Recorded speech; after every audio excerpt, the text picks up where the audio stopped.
Paid discovery, I think, is a good way to qualify clients because it's quite an easy sell for the right client. I think they understand that if you do that right, it's going to take a lot of work. Your client shouldn't necessarily be the one who is scoping out that project. They're not the expert, you are. So it really needs to be you. But if you want to do it right, can you really afford to do it for free? Welcome to the Agency Hour podcast, where we help web design and digital agency owners create abundance for themselves, their teams, and their communities. This week, I'm joined by Laura Elizabeth. Laura brings over a decade of experience as a freelance web designer to the table. Laura is also the founder of Client Portal, a powerful WordPress plugin designed to streamline client communications, keeping all of your files, links, and deliverables in one professional, centralized hub. Today, we're talking about paid discovery, why it's an absolute game changer for both agencies and clients, and how it doubles as a powerful qualification tool. We'll explore how implementing digital roadmaps can filter out low-commitment clients, set clear expectations from the start, and establish a more profitable, strategic relationship. We'll also explore how small actions like a clear client onboarding email, setting expectations, or even following up regularly with clients can make a big impact more than we even realize. From tightening up processes to boosting client satisfaction, we'll look at why these often overlooked details can transform your business and your agency. Now, before we dive in, I wanted to take 30 seconds to talk to you about today's sponsor, Wix Studio. Digital marketers, here are a few things you can do when you manage projects on Wix Studio. You can work in sync with your team on one canvas. You can reuse templates, widgets, and sections across sites. You can create a client kit for seamless handovers, and you can leverage best-in-class SEO defaults across all of your Wix sites. The list keeps on going. Step into Wix Studio to see more. I'm Johnny Flash. Stay with us. Hey, Laura, how's it going? Hey, I'm doing well, thank you. How are you? Great. So good to have you on here, and excited to talk about paid discovery and managing clients and all the different things. So tell everyone a little bit about your background, because I think it's kind of unique in terms of doing freelance web design, figuring out there's certain problems that we all face as agency owners. Talk a little bit about that. Yeah, so I started off as a freelance web designer a really long time ago now. And I did that for about 10 years or so. I then moved into becoming a course creator. So I taught a design course. A lot of my clients I worked with a lot of developers, and they wanted to learn how to do good enough design. And I thought that would be a great thing for me to teach. And so I did a little bit of course creating, but then my big thing happened when I was speaking at a conference and I was talking about freelancing, and I was mentioning, how to give your clients a more of an agency experience, because I used to work at an agency. Um, and I mentioned this portal that I'd created, and it was just for me and my clients, but it became really popular. And so I ended up releasing it as a product. It was kind of like my accidental product. I never thought I would become a product creator, founder of a software product, considering I'm a designer, not a developer. But that kind of happened just organically. And I did that. I launched that in 2016, and I went full time on it pretty much from 2017 until now. So yeah, Wow, it's been pretty good. that's amazing. I love it when that happens. You kind of find this like spot that is as a huge need. So when it comes to client portals, like all agencies, they have some kind of project management software, right? Like they're using ClickUp or Asana or Teamwork and stuff. We all know that no clients actually want to log into our ClickUp or Asana or Teamwork. I mean, at least most of them don't want to. And so we try to like patch things together with like, I'll share this Google Drive with you or this Dropbox folder. And inevitably, like, there's limitations there, right? Because it's okay for file sharing, but as soon as you need to share like links or other resources that maybe aren't just like a document, then it kind of breaks down. And I think that's part of what your client portal solves, right? Yeah, exactly. Because, agencies, like you say, project management tools are really, really useful if you're an agency and you're working, you've got employees who you work with or contractors or people like that. But they're not so useful for your clients. And you don't always want your clients in the project management tool because you don't necessarily want them to see everything. You want to be able to speak freely, that kind of thing. So client portal's kind of something that you would use with really just your clients to give them only what they need to access, nothing else, nothing overly complicated. Because I found when I started freelancing, I tried to use a project management tool like we were using in the agency, but my clients would just end up resorting back to email. So, I tried to get them to go to the project management tool, keep the communication there, but they wouldn't. They'd use email. And interestingly, now I'm more on the other side of it, and I tend to be a client a lot of the time. I now completely get it because I just want to use email. I don't want to go into a million different project management tools and have to learn them and figure out, where do I leave this comment? Who do I tag? Like, who's going to be notified? What do I do? Um, so Client Portal just kind of assumes that your clients are going to use email. That's what's best for them, but they still need an area where they can access, their deliverables. And like you say, URLs. I use a lot of Google Docs and Google Sheets and things like that. And these URLs get, pasted in these really long email threads. They get lost. Then clients email you, hey, can you send me that link again? Can you send me that link again? And, you think, can't you just bookmark it? But they don't. So it's kind of like solving that kind of very niche problem, which I thought just I had, but it turns out a lot of people have it as well. Mm-hmm. Yeah, yeah. And so I think this is all great in terms of like making a good client experience, right? They have everything in one place, all that.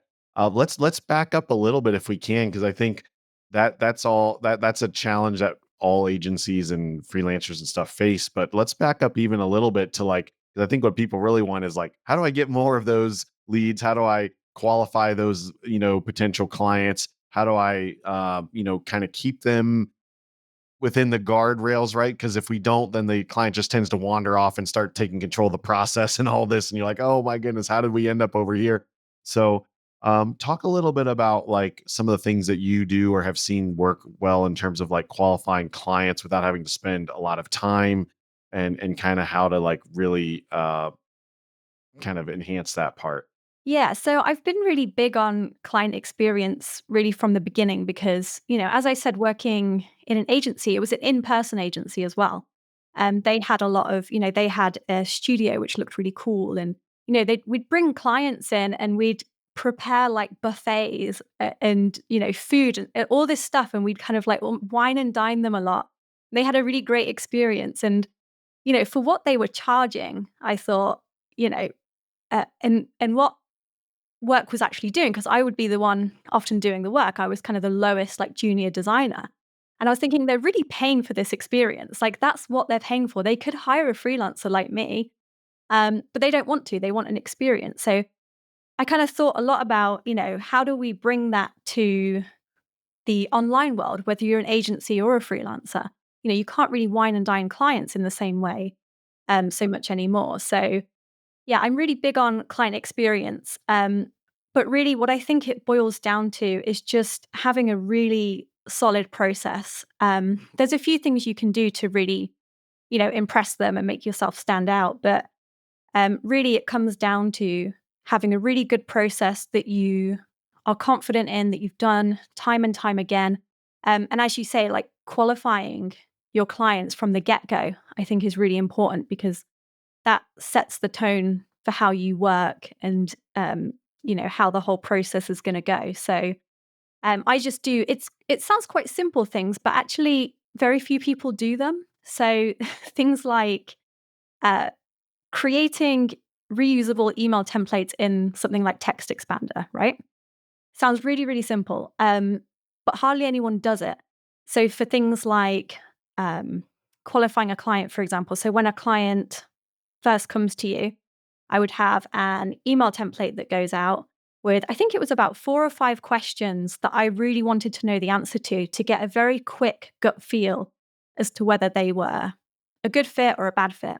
And these questions would be something like, it was usually, things like, what's your budget and is it over X amount? Because I always wanted to know, do you meet the kind of bare minimum of the budget? I always wanted to know, are you the owner of this project or is there someone else we should be talking to? Because we've all been in that situation where, you spend a lot of time with a client and you realize they're not actually the client. They then have to take that back to someone else.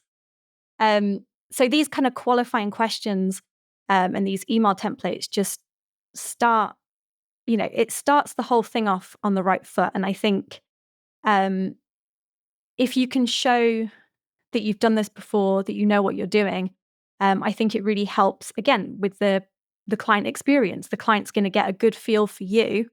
Um, you know, they're taking a risk on you. It's, they're potentially paying a lot of money.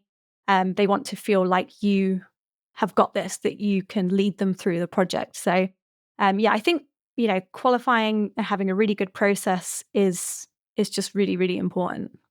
Mhm. Yeah, and I know you're a big fan or proponent of like what we call in agency Mavericks like paid discovery in terms of like, hey, don't just put all this time into a proposal, for free, and then them decide like, oh, we're going to go somewhere else, like pay for all that knowledge and expertise. So, talk a little bit about what you found works well for that, or some of the things that you do as part of that. Yeah, I think paid discovery for me was it was a game changer. It's so useful for both you and clients. And actually paid discovery I think is a good way to qualify clients because a lot of the time I haven't it's quite an easy sell for the right client because any client who's, worked on projects before, um, they will know the importance of really scoping out a project, really planning it.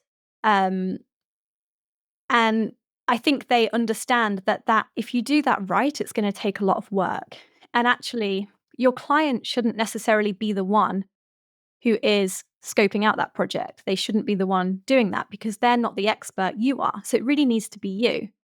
But if you want to do it right, can you really afford to do it for free? I mean, at the agency, we did a lot for free. But we had, you know, junior members of the team doing that, but it was still a lot of work. It was still kind of, I guess money down the drain. Um, and when I first kind of heard about paid discovery, I thought, oh, who's going to pay for that, right? But um, yeah, I've actually found it's a really easy sell for the right client, and that in itself is a really good way um, to qualify them because they just want to know what this project's going to be. They can take the proposal. We actually do two kinds of paid discovery. So it would be, either scoping out a project or it would be more of a consulting kind of thing where we give them a roadmap of their problems in their business and where we think they should go. So it's kind of like two different levels of paid discovery. Do we have a project or are we trying to figure out what the project should be? Um, yeah, and we give it to them. And yeah, it's just gone really, really well. I'm just such a fan. It's like something, like I say, even though I'm on pretty much full time on Client Portal, we still do a lot of paid discovery and a lot of, we call it road mapping, road mapping projects, just because it's such a great revenue stream. It's a great, useful thing for us. It's super useful for clients and they absolutely love it. So yeah. Yeah, and then I think I mean, I just did one of these digital roadmap sessions with a client just the other week, and I think it was really they were like, "Oh wow, this is like what we've been needing in terms of like a plan to do their marketing." They're trying to figure out how to go. They've been old school, and they're trying to figure out how to go more digital in 2025. And so, kind of having that all laid out, and of course, we're pitching along with that we can implement the roadmap, if they want to.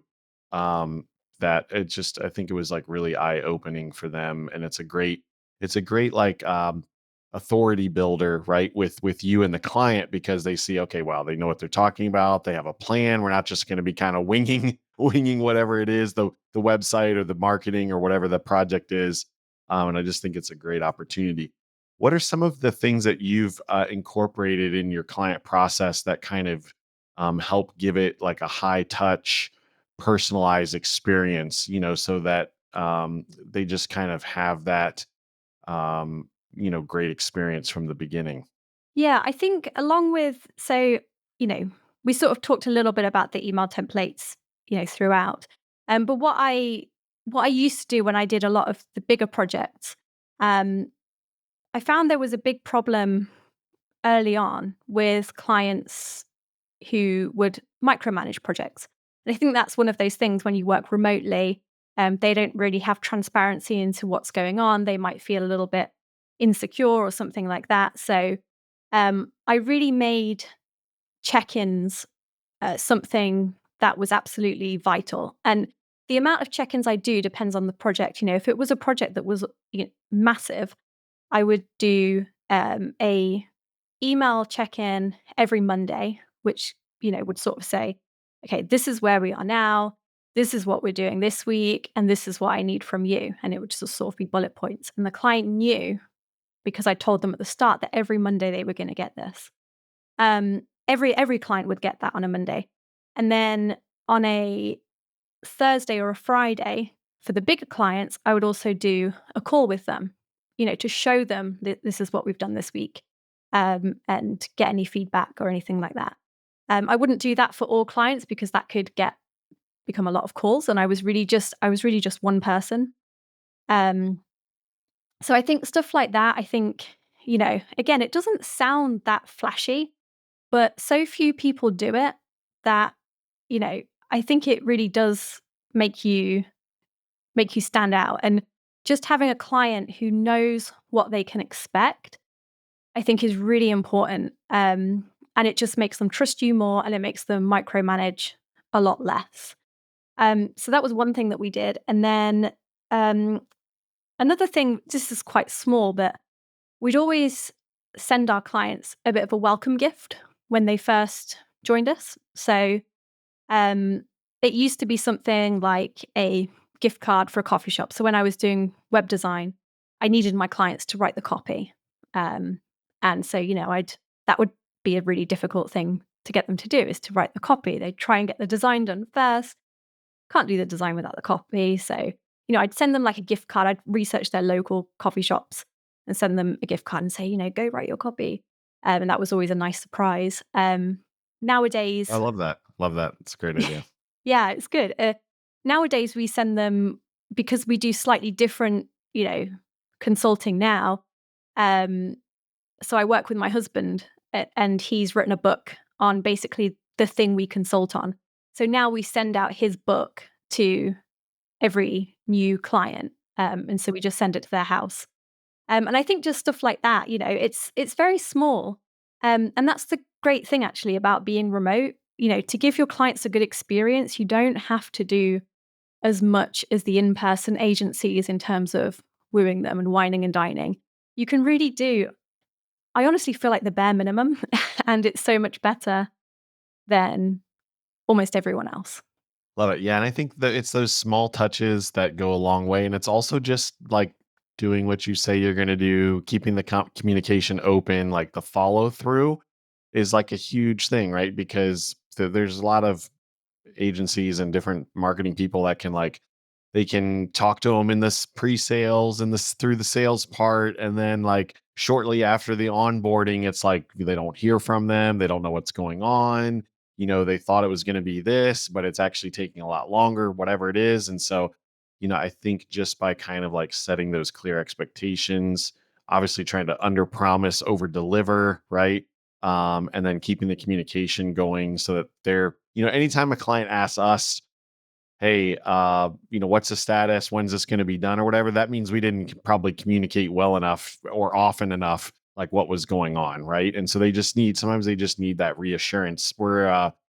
I'm personally in the middle of building a house right now, right? And so it's a lot of money. It's a big project that has to be managed. Like it actually has a lot of similarities to like marketing and all the stuff that we do as agency owners. Totally different, but at the same time, like very similar. And so like I do appreciate like the regular updates of what's going on, what's coming up next, what, all those things so that I'm not having to like ask for it, right? And I think those same things apply for us as agency owners. Yeah, I think that's a really good analogy, because I have the same thing anytime we get work done on our house. There's so many parallels between what you do in an agency And, what they do, we had something where we wanted some, those built-in bookcases in our living room. And, we had a carpenter come round and he'd say, okay, so what do you want? And we say, you know, built-in bookcase. And he's like, what material? What color? Like all this kind of stuff. And we're kind of like thinking, well, what do you think? Like you see this you see houses every day. Yeah, Like, give us some choices to get yeah, like, recommendations, right? yeah, it's very much like, and I find that with a lot of, people who do things with the house, they just want you to tell them exactly what you want. But the way I see it is that I'm thinking, you're the expert, advise me on what you recommend. I'll still make the final choice and I still might have a different opinion for you, but, show me that you're the expert here. And I think that's the same thing with what we do, don't expect a client to know if they want an e-commerce website or whatever you do. They don't know all the different things that are involved necessarily in an e-commerce website, but you do. So you should be the one guiding them. And yeah, like I say, we find so many parallels between renovating houses and client work. Yeah. And we want to try to avoid, we don't want the clients coming to us with like, here's my list of all these things. Cause like you said, they don't know. They're just going off of their previous web building experience or, something they saw somewhere. And so they don't even really always know like what to ask for or the best way to do things. Like at least I've gotten these RFPs where it's like they're asking for all this stuff and you can tell they don't really know what they're talking about. They just like, they had a room of people that was all talking about what they needed and they just made like this, they kind of threw up and made this list of all these features that they think that they want, and they're like, this is what we want. And you're like, well, I don't know if you actually really want this, and did you think about this, and what about this? And so they want, I think generally they want like that guidance, right? They want that safe pair of hands, that friendly advisor who's going to kind of like steer them in the right direction, not let them go too far off the reservation, right?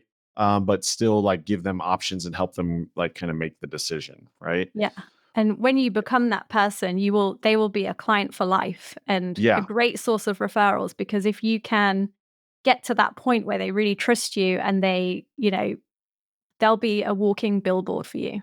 Yeah, and I think that's a good point just in terms of, if we do that wow job for the clients like throughout and we are that friendly advisor and stuff like that, then they should be referring their friends and they should be willing to write a testimonial and stuff. And if they're hesitant, then there was probably some points along the way where they had some pain or some friction or some uncertainty that they weren't quite sure, how it was going to go or whatever, maybe some things that didn't get resolved quite right. And so talk a little bit about that just in terms of like getting those referrals and stuff. I'm a huge fan of getting those reviews and those testimonials and stuff, but tell me a little bit about your experience.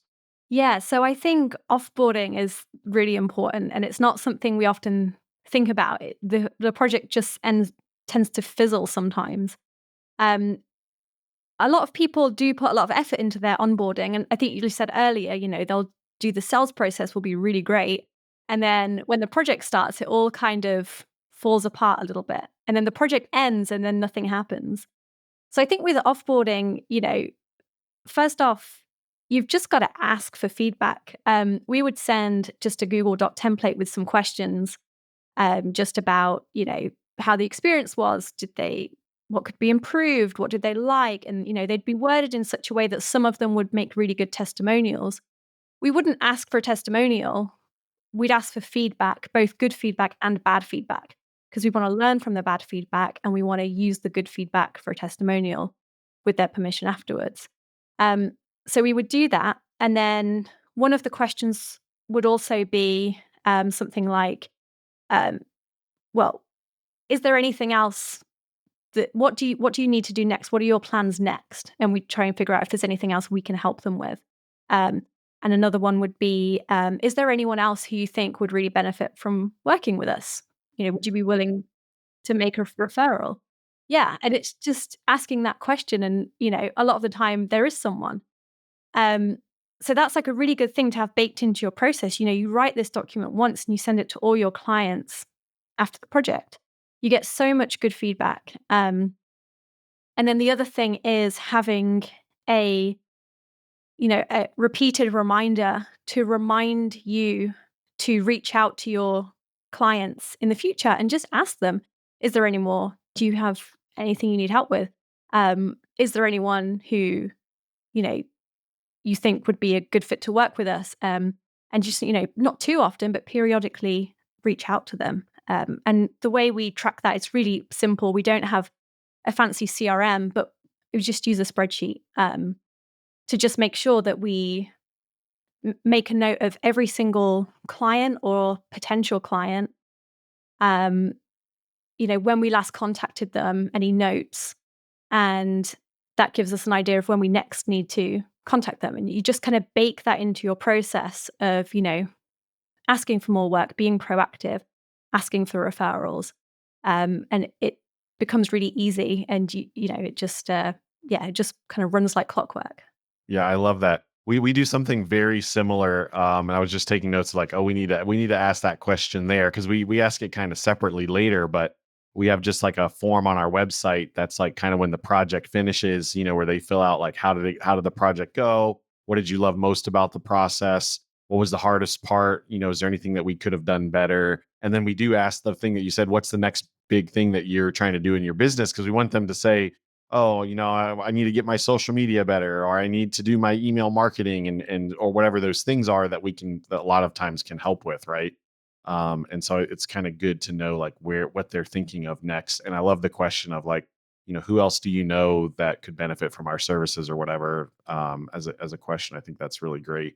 And I think if they do have a great experience and you've communicated regularly and all of that, like they should be willing to leave a review. And we always point people to Google because I feel like Google's controlling so much of the search right now that like if I can get that review on my Google business profile, I can still use it on my website as a testimonial or, in other things, but I've got it there and kind of hopefully Google showing that and prioritizing our business and stuff like that. So I think there's a lot of like cross use you can get from those reviews and those testimonials, and then just staying in contact with them, like you said, so that you can get those referrals and stuff. Great. Well, any kind of closing thoughts here, in terms of like the client, relationship, the process, anything with the portal that we might have like overlooked that you think is helpful for agency owners? This is really great. I love this stuff. Yeah, I think honestly, just spending what I always recommend people do if they don't feel like they have a good process is just try and take a day away from your business and just spend some time really figuring out what your process is currently. So how do clients contact you? Is it through a form? Do they call you? Like, do they email you? Um, and just kind of think through all the different all the different things that happen in your project and try to template out some of it. So, again, email templates is a really good one. And actually a good thing that I always like to mention is write email templates for difficult conversations when you're not in the middle of dealing with a difficult situation. So, for example, if a client's not a great fit, have a couple of emails that are ready to go that are politely decline, because sometimes we're too scared to decline, so we end up kind of, leading them on a little bit because we Just don't wanna putting them say off no. or leading them on or whatever, Yeah, right? because they Yeah. seem nice and it's, like, hard. And then another one of, scope creep, if the client is pushing for more stuff, I always think when that happens in the moment, we tend to think the client's trying to take advantage. But I actually don't believe that most clients are trying to take advantage. So write a response of, a really positive response to when you get a request that's out of scope that's like, yeah, that's a great idea. It'll be an extra blah or, something like that. But write those difficult emails that have happened to everybody when you're not in the moment. Because what happens when you write them in the moment is that people tend to revert to very corporate sounding speak that's like really passive aggressive, extra polite, that's, not really, you can like feel the anger from the email. So, things like that, just try and get as many emails as you can kind of written out. And then again, just write out your process and think, is there anything that I can create now that I can reuse with my clients. So, something like a very quick getting started guide, which just answers some frequently asked questions, maybe has like a diagram of your process or something like that. Can you create the onboarding and offboarding questionnaires? Is there anything else you can create? So, another example is if you want to create in the future a case study for your client, is there anything that you can create to make it so you're collecting the right information for the case study throughout the project? So maybe you'd send them a questionnaire at the start of the project, halfway through, and at the end. And from those 3 questionnaires, you've built out a case study. What can you do now that you can just reuse over and over again? So I always recommend people just try and take a day out. I know it's really hard. Plan it out and just try to get as much reusable as you can. And that in itself will give your clients just the best experience, and they will, like we said earlier, be a walking billboard for you and come back to you time and time again. Love it. Love it. So good. So good. Laura, thank you so much for your time. And it's great to connect with you and love what you're doing. Thank you so much. It was great being here. Thanks for listening to the Agency Hour podcast, and a huge thanks to Laura for joining us. If you'd like to learn more about paid discovery or Laura's client portal, check out the links in the description. Okay, folks, remember to subscribe and please share this with anyone who you think may need to hear it. I'm Johnny Flash. Let's get to work.